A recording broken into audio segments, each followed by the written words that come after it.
karunia kalian hari ini. Semoga kalian dalam keadaan sehat ya. Sudah siapkah untuk belajar? Tentu sudah ya. Selalu semangat belajar dan jangan kalah dengan kata lelah. Karena lelahmu hari ini akan terbayar indah di masa depan. Seperti nasihat Imam Syafi'i. Jika kamu tidak sanggup menahan lelahnya belajar, maka kamu harus sanggup menahan perihnya kebodohan. Maka kita harus tetap semangat dalam belajar ya. Oke, sebelum memulai pembelajaran daring pada hari ini, sebaiknya kita berdoa terlebih dahulu ya. Berdoa mulai. Berdoa selesai. Nah, untuk pembelajaran daring kali ini, absennya Ibu kirim di grup WA ya melalui Google Form. Sebelum memulai pembelajaran pada bab 4 tentang adab sholat dan zikir, kita mereview pembelajaran yang kemarin ya tentang taubat, taat, istiqomah, dan ikhlas. Taubat berarti kembali ke jalan yang benar dengan didasari keinginan yang kuat dalam hati untuk tidak melakukan dosa yang pernah dilakukan sebelumnya. Yang selanjutnya yaitu taat, berarti patuh terhadap segala yang diperintahkan oleh Allah Subhanahu wa Ta'ala.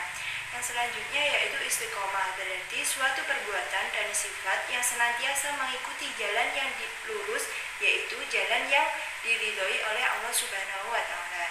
Yang selanjutnya yaitu ikhlas. Ikhlas berarti niat mengharap ridho Allah Subhanahu wa Ta'ala dalam beramal sebagai wujud menjalankan ketaatan kepada Allah Subhanahu wa Ta'ala. Nah, pada pembelajaran kali ini, pada bab 4, kita akan membahas tentang adab sholat dan zikir. Tujuan yang akan kita capai pada pembelajaran hari ini yaitu peserta didik mampu yang pertama menghayati adab sholat dan zikir.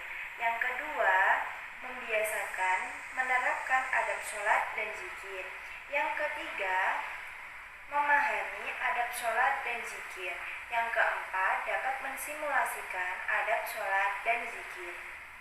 Nah, sekarang kita memasuki materi yang pertama, yaitu pengertian sholat dan berzikir. Pengertian sholat. Sholat menurut bahasa berasal dari kata sholatun yang memiliki arti doa. Sedangkan menurut istilah syara, sholat adalah suatu ibadah yang tersusun dari beberapa perkataan dan perbuatan yang dimulai dengan takbiratul ihram dan diakhiri dengan salam, serta memenuhi syarat dan rukun tertentu. Sholat merupakan rukun Islam yang kedua, sehingga tidak sempurna Islam seseorang apabila dia tidak melaksanakan sholat. Menurut hadis Nabi, sholat adalah tiang agama. Maka barang siapa yang mendirikan sholat, berarti ia telah mendirikan agamanya.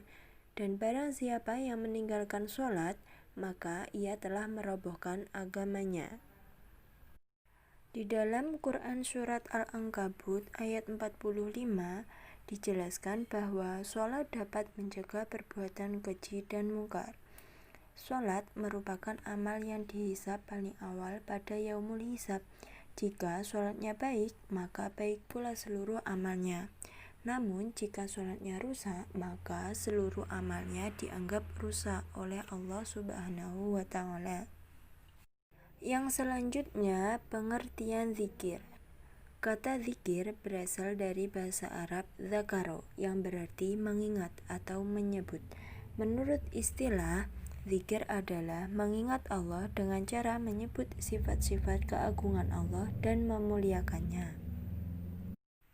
Zikir dalam istilah agama Islam berarti mengingat Allah dengan cara menyebut sifat-sifat keagungannya atau kemuliaannya, seperti membaca tasbih, tahmid, takbir, dan tahlil. Hal ini disebut dengan zikir lisan. Zikir lisan dilakukan dengan menyebut nama Allah Subhanahu wa Ta'ala. Allah juga memerintahkan untuk melakukan zikir seperti disebutkan dalam Al-Quran, Surat Al-Ahzab ayat 35, yang artinya laki-laki dan perempuan yang memelihara kehormatannya laki-laki dan perempuan yang banyak menyebut nama Allah Subhanahu wa Ta'ala, Allah telah menyediakan untuk mereka ampunan dan pahala yang besar. Dengan berzikir, seorang muslim akan merasakan pengawasan Allah kepadanya, sehingga langkah dan gerak hatinya senantiasa terjaga dalam kebaikan. Zikir pun bermanfaat sebagai obat hati, akan membentuk pelakunya menjadi pribadi yang arif dan bersahaja. Yang selanjutnya yaitu adab sholat dan zikir. Yang pertama, kita akan membahas adab sholat. Dalam melakukan sholat, kita harus mengetahui adab-adab sholat. Yang pertama yaitu khusyuk. Khusyuk merupakan adab terpenting dalam sholat dan berzikir. Khusyuk merupakan inti dan roh sholat dan zikir. Oleh karenanya, khusyuk bermakna menghadirkan hati dan pikiran dalam setiap lafal zikir di dalam sholat atau zikir di luar sholat yang diucapkan. Yang kedua yaitu hati yang ikhlas. Yang ketiga yaitu menjaga waktu dan batas-batasnya. Ketika waktu sholat sudah masuk, bersegeralah menunaikannya dengan penuh semangat saat kewajiban itu tiba. Yang keempat yaitu menjaga kebersihan dan kesucian tempat sholat dari najis. Yang kelima yaitu menyingkirkan gambar atau tulisan yang mengganggu kekhusyuan dalam sholat. Yang kelima yaitu memakai pakaian yang terbaik. Yang selanjutnya menyesal serta bersedih. Yang selanjutnya melakukan dengan khusyuk. Yang kedua yaitu adab berzikir. Yang pertama yaitu ikhlas. Ikhlas dalam berzikir mengharap ridho Allah dengan membersihkan amal dari campuran sesuatu. Yang kedua merendahkan suara. Ketika berzikir hendaklah merendahkan suara. Hal ini dimaksudkan agar tidak mengganggu konsentrasi orang lain yang ada di sekitarnya. Yang ketiga yaitu berzikir dengan zikir dan wirid yang telah dicontohkan oleh Rasulullah. Yang keempat yaitu mencoba memahami maknanya. Yang kelima duduk di suatu tempat atau ruangan yang suci. Yang keenam mewangikan pakaian dan tempat dengan minyak wangi dan menggunakan pakaian yang bersih. Yang ketujuh memilih tempat yang agak sunyi. Yang selanjutnya materi yang terakhir yaitu hikmah sholat dan berzikir. Hikmah sholat. Banyak sekali hikmah yang didapatkan dari sholat. Antara lain, yang pertama mendidik disiplin dan menghargai waktu. Yang kedua menjadikan hati tenang karena sholat merupakan hubungan antara hamba dengan penciptanya. Yang ketiga menyadarkan manusia tentang hakikat dirinya yang merupakan hamba Allah Subhanahu wa Ta'ala. Yang keempat, menanamkan nilai tidak ada yang memberi kenikmatan dan pertolongan selain Allah Subhanahu wa Ta'ala. Yang kelima, sholat dapat menjauhkan diri dari perbuatan keji dan mungkar. Yang keenam, sholat dapat menjauhkan diri dari sifat sombong. Yang selanjutnya, hikmah berzikir. Dalam mendekatkan diri kepada Allah, manusia dianjurkan agar selalu berzikir.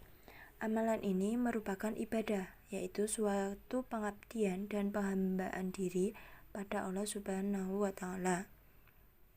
Banyak sekali manfaat zikir yang dapat kita rasakan, antara lain, yang pertama, membuat orang lebih bersemangat untuk berusaha. Yang kedua, hati menjadi tenang. Yang ketiga, bersabar dan ulet dalam menghadapi masalah apapun. Yang keempat, mempunyai harapan-harapan hidup yang tersimpan dalam jiwa. Yang kelima, menjadikan diri ini semakin dekat dengan Sang Pencipta. Yang keenam, menjadikan diri kita sebagai orang yang rendah hati dan tidak sombong. Nah, setelah mendengarkan penjelasan yang Ibu berikan, Ibu akan membagi kelompok menjadi 5 anak. Ya, setelah ini Ibu Kirim di WA Group dan silakan mengerjakan tugas yang Ibu berikan bersama kelompok masing-masing. Dan terakhir pengumpulannya besok jam 12 malam ya, Ibu tunggu. Nah, kesimpulan pada pembelajaran daring hari ini yaitu pada hakikatnya sholat merupakan bentuk komunikasi antara seorang hamba dengan Allah Subhanahu wa Ta'ala. Kita wajib memperhatikan adab dalam melaksanakan sholat agar tujuan sholat untuk mencegah perbuatan keji dan mungkar dapat tercapai. Sedangkan zikir merupakan mengingat Allah Subhanahu wa Ta'ala dengan cara yang sudah dicontohkan oleh Rasulullah SAW. Kita juga perlu memperhatikan adab dalam berzikir agar tujuan zikir untuk menenteramkan hati kita dapat tercapai.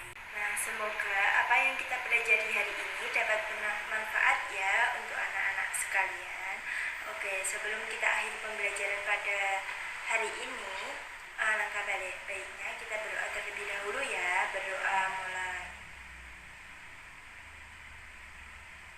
Berdoa selesai. Sekian dari Ibu, selalu semangat dalam belajar ya.